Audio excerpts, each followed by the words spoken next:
Agora Mateus capítulo 6, lembrando que a aula será sempre disponibilizada, todas as nossas anotações aqui no nosso quadro eletrônico, o conteúdo fica disponibilizado em PDF para você baixar e catalogar aí o seu conteúdo, tá bom?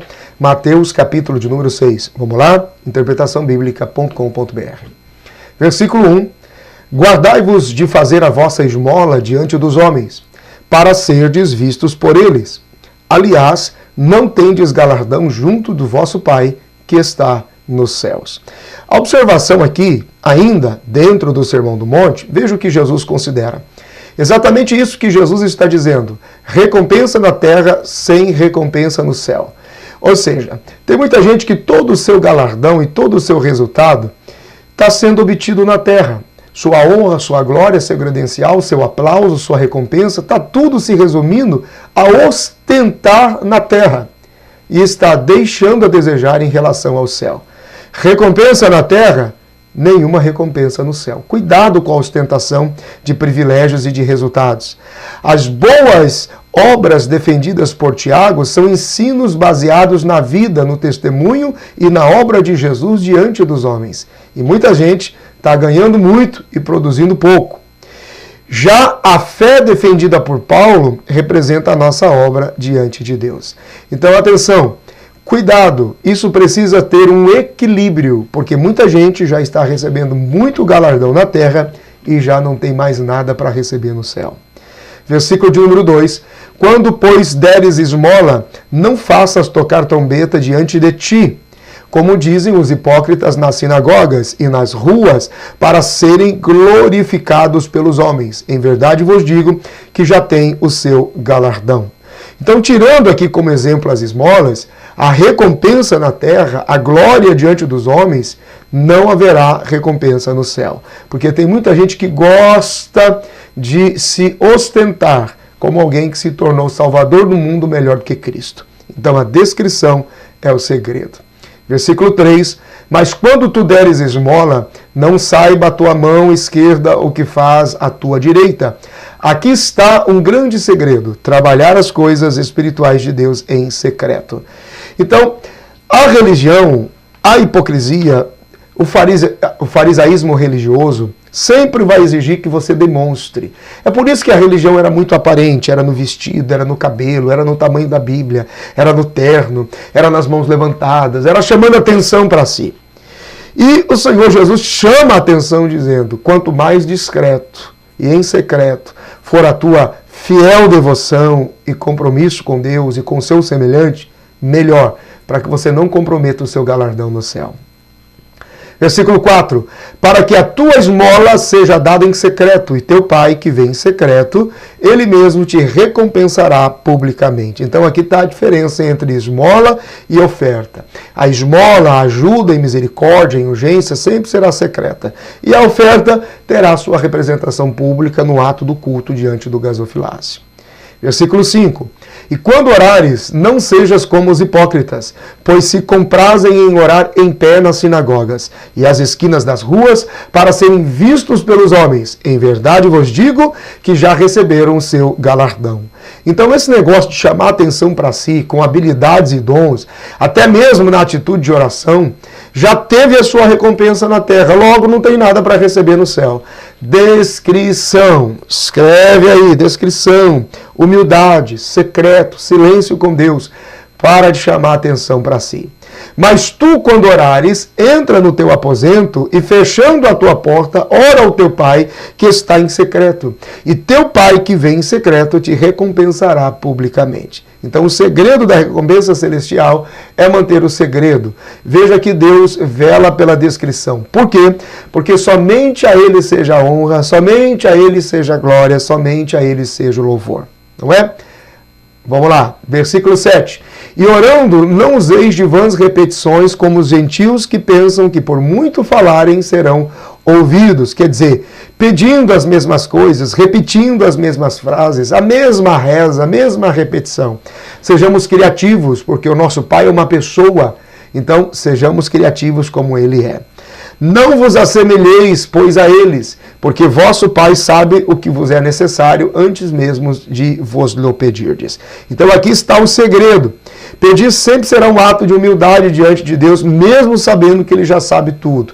Quando você pede alguma coisa e roga ao Pai, o ato de humildade predomina. Porém, quando você pede com um tom de agradecimento, Senhor, obrigado porque Tu estás fazendo, obrigado porque o que o Senhor faz é bom, obrigado porque o Senhor está no controle absoluto de tudo, obrigado porque o Senhor está fazendo o melhor, obrigado, obrigado, obrigado. Sempre que você orar pedindo, o segredo é não pedir, é orar já agradecendo. É um pedido feito com gratidão. Aqui está o mistério da fé. Pegou? Legal. Versículo 9. Portanto, vós orareis assim. E aqui entra a belíssima oração do Pai Nosso, o esboço da estrutura de oração que Deus tem que Jesus nos oferece na nossa relação com Deus. Ó. Portanto, vós orareis assim. Outra observação que eu quero fazer aqui. Como o rigor da lei em relação ao peso da graça é exigente, é como se os discípulos dissessem assim, Pai, como é que a gente sobrevive? Ele diz assim, sobreviva orando. Como é que a gente ora? Ore assim. Então vem a oração do Pai Nosso. Pai Nosso, porque Ele é Pai. Então não venha com esse negócio de, ó Santíssimo, Poderosíssimo, Maravilhosíssimo, Grandiosíssimo. Não, não, não. Jesus está dizendo, chama Ele de Pai. É isso que Ele é. Ele é Pai. Pai. Pai nosso, Pai de todos, então não se individualize. Não é porque o outro te ofendeu que você é melhor do que ele. Ele também é filho de Deus, ele só é um filho com uma dificuldade a mais de relacionamento. Mas o Pai é de todos. E assim vai, é longe se a gente citar palavra por palavra e comentar palavra por palavra. Pai nosso que está no céu, santificado seja o seu nome. Porque isso aqui é um nível profético de oração e intercessão no reino de Deus. Está nos céus, o seu nome é santificado, porque Ele está profeticamente agindo por todos, tá? Reconhecimento da paternidade e a posição soberana de Deus nos céus. Então Ele é Pai e Ele está nos céus, por essa razão Ele é soberano sobre todos, ok? Versículo 10. Venha o teu reino, seja feita a tua vontade, assim na terra como no céu, ok? Buscar o reino para que faça parte da sua vida e da vida dos homens, e obedecer à vontade de Deus em todo o reino físico e espiritual. Senhor, o teu reino que está nos céus e toda a tua vontade seja vivida e experimentada aqui. Na minha casa, na minha vida, nos meus negócios, na minha família, no meu ministério, manifeste o seu reino aqui. O pão nosso de cada dia nos dá hoje, porque assim nós profetizamos a provisão de Deus, e o descanso, porque isso aqui aponta para o reino milenar de Cristo que está por vir. Você vai estudar isso melhor em Levíticos 25, 8 a 13. Senhor, a tua provisão, o pão da tua provisão nos dá hoje. Versículo 12, que eu quero que você destaque aqui. Perdoa-nos as nossas dívidas, em algumas versões as nossas ofensas, assim como nós perdoamos os nossos devedores ou aqueles que nos ofenderam. Quando nós perdoamos, nós estabelecemos as exigências do ano da remissão. Tem um princípio aqui em Deuteronômio 15, 1 a 5. Perdoar, libertar, devolver à família e cancelar, quitando a dívida. Perdoa as nossas dívidas. Então, guarda isso aqui que eu já volto aqui quando terminar a oração do Pai Nosso. Ó, perdoa as nossas, que significa faz comigo. Essa expressão significa faz na minha vida tudo o que eu faço e desejo àqueles que me ofenderam. Entendeu por que algumas coisas estão pesadas sobre você? Porque todo o ódio, a ira e o juízo que você decretou sobre os seus inimigos veio primeiro, né? Caiu primeiro sobre você. Porque Deus apenas está cumprindo o que você liberou sobre as pessoas que te perseguem. Entendeu o processo do juízo agora? Eu já volto aqui, peraí. Versículo 13. E não nos conduzas à tentação. Veja que Jesus foi levado à tentação. Lembra? Mateus capítulo 4, que ele é levado à tentação no deserto, o Espírito Santo o levou. A experiência dele foi tão dura e tão de tamanha exposição que ele diz assim, ore para que vocês nunca sejam levados à tentação. Nós tivemos acesso à fome e à sede, mas você tem ideia do nível da tentação pessoal que Jesus, como ser humano e como homem, foi exposto no deserto? As paixões que ele teve que morrer? Ele está dizendo, ó, a exemplo de mim, peça ao Pai que nunca os conduza à tentação, que os livre, não passem por isso, peça que Ele os livre, porque pode ser que vocês não sobrevivam. Percebe? É uma intercessão, ó, que não nos conduza. Mas livra-nos do mal, porque teu é o reino, o poder e a glória para sempre. A tentação, ponto e vírgula, é equiparada a um nível de intensidade e maldade que exige livramento. Então, estabeleça em nós o teu reino para que sejamos triunfantes diante da tentação. Só através do reino em nosso coração é possível, porque tudo que os reis da terra usurparam lhe pertence. Daniel 2:37, em relação à aplicação de reino, poder e glória. Ok? Agora vamos entender o 12. Ó. Se perguntássemos a Jesus, vamos supor que os discípulos perguntassem, Senhor, de todos os aspectos da oração do Pai Nosso aqui, o que deveríamos estar mais atento? Eu creio, pelo que eu vejo a seguir, que Jesus diria, preste atenção no verso 12. Por quê? Por causa do 14 e 15. Porque se perdoardes aos homens as vossas ofensas, também o vosso Pai Celestial vos perdoará a vós. Se, porém, não perdoardes aos homens as suas ofensas, também o vosso Pai não perdoará as vossas.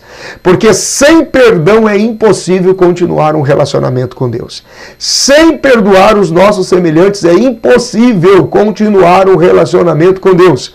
Porque Deus vai produzir o mesmo efeito. O versículo 12 diz, faz na minha vida tudo aquilo que eu desejo sobre aqueles que me magoaram, ofenderam ou me prejudicaram. Percebe a seriedade disso? Então, voltando lá no versículo 14, se perdoardes os homens as vossas ofensas, também o vosso Pai vos perdoará a vós. Porque isso aqui é a restituição de Lameque. O perdão que antigamente acontecia em 7 anos, agora, diante de Deus na graça, é aplicada 70 vezes 7 por dia. Então, nosso perdão diante do Pai está condicionado ao ato de perdoar os nossos irmãos. Porque se não perdoarmos os nossos irmãos, o poder do perdão de Deus não nos alcançará. O ato de perdoar, aqui especificamente, as pessoas é a falta de perdão de Deus sobre nós. O ato de não perdoar, perdão, aqui ó, o ato de não perdoar as pessoas, porque a gente pode tirar aqui ó, é a falta do perdão de Deus sobre nós, complementado por Mateus 18, 34, 35. E quando jejuardes, aqui está o próximo versículo, que ele tem que estar aqui em negrito, isto. E quando jejuardes, não vos mostrei constritados como os hipócritas, porque desfiguram seus rostos para que os homens pareça que jejuam. Em verdade vos digo que já receberam o seu galardão. Lembra da descrição? Tu, porém, quando jejuares, unge a tua cabeça e lava o teu rosto, que são valores espirituais do jejum, que também devem ser mantidos em secreto. Tudo gira em torno da descrição. Religião é ostentar, é mostrar que você é melhor, mais inteligente, mais santo, com dom, com maior habilidade. Isso é religião. Relacionamento com graça é sempre se manter considerando o outro superior a você. Tá? No momento certo, as habilidades serão reveladas e Deus vai te honrar diante de todos. Tá bom? Versículo 18. Para não pareceres aos homens que jejuais, mas a teu Pai que está em secreto, e teu Pai que vem em secreto te recompensará publicamente. Então a recompensa do jejum é garantida por Deus do céu para a terra. Ok? Versículos 19 e 20. Não ajunteis tesouros na terra, onde a traça e a ferrugem tudo consome, e onde os ladrões minam e roubam. Mas ajuntai tesouros no céu, onde nem a traça nem a ferrugem consomem, e onde os ladrões não minam e não roubam.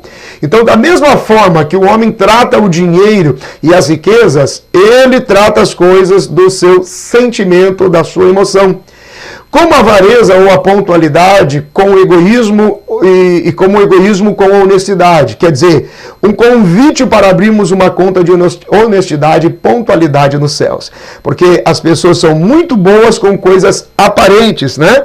Mas elas são muito ruins em coisas potencialmente espirituais, tá bom? Versículo 21. Porque onde estiver o vosso tesouro, ali estará também o vosso galardão. Sim, exatamente. E o contrário também é verdade. Onde você colocar o seu tesouro, onde você colocar o seu coração, você tende a valorizar muito mais. Então a eterna luta dos dois senhores para dominar o coração do homem, que é avareza e tesouro. Só que o contrário também é verdade. Onde você colocar o seu coração, você tende a valorizar muito mais. Ok? Versículo 22. A candeia do corpo são os olhos, de sorte que se os teus olhos foram bons, todo o teu corpo terá luz. Então tudo é à medida do que você vê. A unção está diretamente conectada ao poder da visão. a capacidade de enxergar, porque tem gente que vê muito, mas não enxerga nada. A pureza dos olhos, quando não dá consciência dos olhos. Quando não, aqui tem um vírgula, dá consciência dos olhos. Então a candeia do corpo são os olhos, e toda unção está diretamente ligada à santidade da visão. Ok? É isso que o texto está dizendo. Versículo 23. Se, porém, os teus olhos forem maus, todo o teu corpo será tenebroso. Se, portanto, a luz que em ti há trevas, quão grandes serão tais trevas? Veja que tudo tem a ver com aquilo que está dentro de nós e sai de nós. Então, toda pessoa que olha com maldade, o seu corpo estará envolvido em trevas. Mesmo que haja luz, essa luz será transformada em trevas. Chamamos isso também de a capacidade de transformar a sabedoria humana em instrumento de maldade. Então, tudo tem a ver aqui, ó. Se os teus olhos forem maus, todo o teu corpo será cheio de trevas, tenebroso. A luz que há em ti vai se transformar em trevas. E, ó, quão grandes serão essas trevas? Porque só quando você fica exposto e desafiado a perdoar e a usar de misericórdia, é que você vai descobrir o quanto você tem vontade de julgar, matar e destruir a outra pessoa. Percebe? Então toda essa luz que você canta, todo esse negócio de aparência de santidade e graça, na verdade são trevas, e quão grandes são essas trevas? Tenebrosas, tá? Versículo 24. Ninguém pode servir a dois senhores, porque ou há de odiar um e amar outro, ou se dedicará a um e desprezará ao outro. Não podeis servir a Deus e a Mamon. E aqui, ó, o Senhor dá a sugestão. Ele fala de servir a dois senhores, e aqui ele dá o nome desses senhores. Um é Deus e o outro é Mamon. Então aqui são os dois senhores representados aqui, que fala de tesouro e coração, olhos bons e maus, luz e trevas, Deus e Mamon. Ou seja, Deus e tudo que envolve finanças, mundo e conquistas terrenas, tá? Porque vos digo, versículo 25, não andeis ansiosos, isso é interessante, quanto à vossa vida, pelo que haveis de comer ou pelo que haveis de beber, nem quanto ao vosso corpo, pelo que haveis de vestir. Não é a vida mais do que o mantimento e o corpo mais do que o vestuário? A base do nosso relacionamento com Deus é confiança.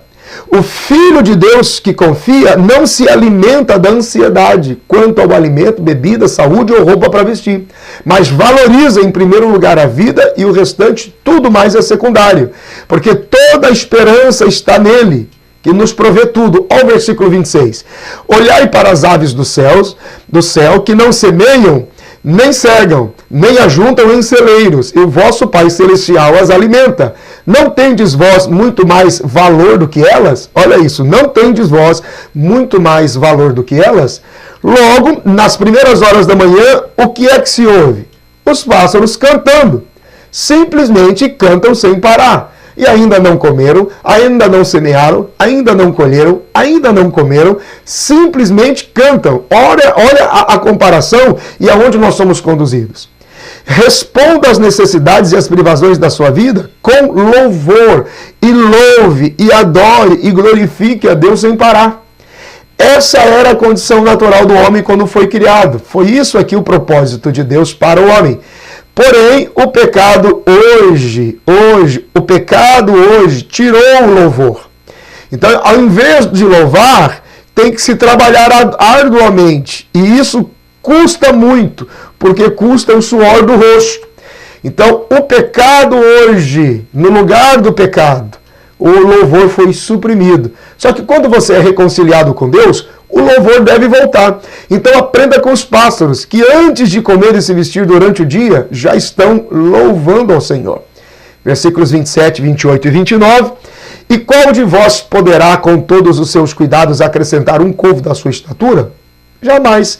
E quanto ao vestuário, por que andais ansiosos? Olhai para os lírios do campo, como eles crescem, não trabalham e não fiam. E eu vos digo que nem mesmo Salomão, em toda a sua glória, se vestiu como qualquer um deles. Então a ansiedade simplesmente não tem poder para acrescentar nada em nós. Não vai mudar nada. Você tem que aprender a controlar isso no seu coração. O que você pode fazer com a sua atitude de adoração é acrescentar fé à sua vida. Então não adianta acrescentar ansiedade. Você tem que louvar para acrescentar à sua fé vida através da sua adoração. Os lírios conhecem o seu Criador e a sua missão na terra. Sabe que a sua passagem nessa vida é de pouco tempo. Quando você estuda sobre os lírios, eles não duram mais do que 7 a 15 dias. Então, como você não sabe o tempo certo da sua vida, como os lírios, simplesmente louvem. Louvem ao Senhor. Esse é o grande segredo. Versículo 30. Pois, se Deus assim veste a erva do campo, olha lá, que hoje existe e amanhã é lançada no forno, não vos vestirá muito mais a vós, homens de pequena fé? A nossa base de relacionamento com Deus é a confiança, ó. Descanse o seu coração e cresça na fé. Deus será o seu estilista. A provisão será a sua grife. Olha que coisa legal isso aqui. Descansa no Senhor. A base do nosso relacionamento é fé, é confiança. E muita gente entra simplesmente em desespero. Versículo 31. Não andeis, pois, inquietos, dizendo, que comeremos, ou que beberemos, ou com que nos vestiremos. Então aqui as pessoas se diferenciam umas das outras. Qual é a diferença? Aqui está a diferença. Algumas só trabalham, outros louvam e trabalham, e há aqueles que procuram o seu crescimento próprio. Onde você está aqui?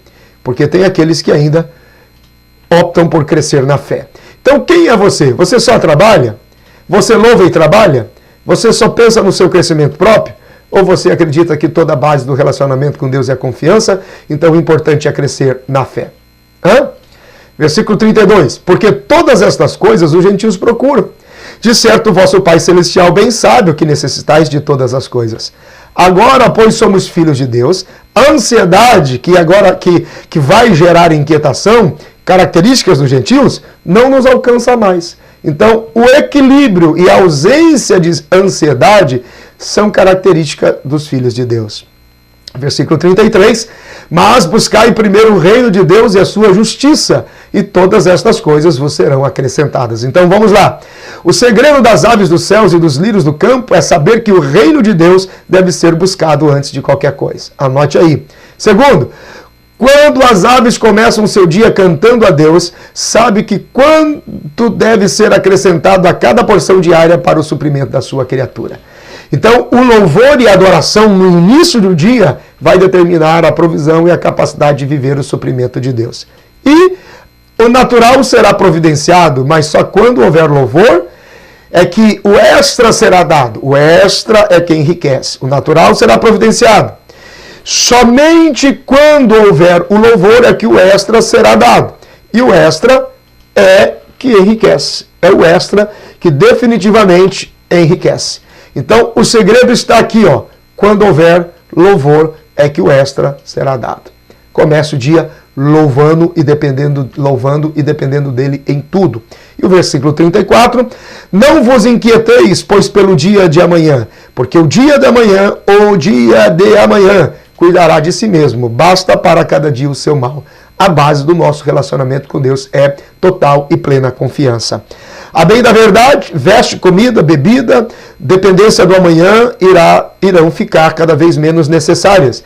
Porque quando doenças e enfermidades chegarem lá no hospital, esses 3 elementos serão cada vez mais regrados. Então a pessoa tem desespero com a veste, desespero com a comida, com a bebida ou com o amanhã, não tem? Pois bem, mas quando no hospital a enfermidade chegar, cada vez menos as vestes, as comidas, a bebida, o amanhã serão necessários, porque tudo isso vai começar a diminuir e você vai depender, querendo ou não, somente de Deus. Realidade forte, não? Daí, Mateus, capítulo de número 6. Até a próxima aula, Deus te abençoe. E essa foi mais uma aula do Abba Club. Se você quiser saber mais sobre a escola de interpretação bíblica criativa que mais cresce na internet, clique no link da descrição do vídeo para saber mais. Te vejo nas aulas.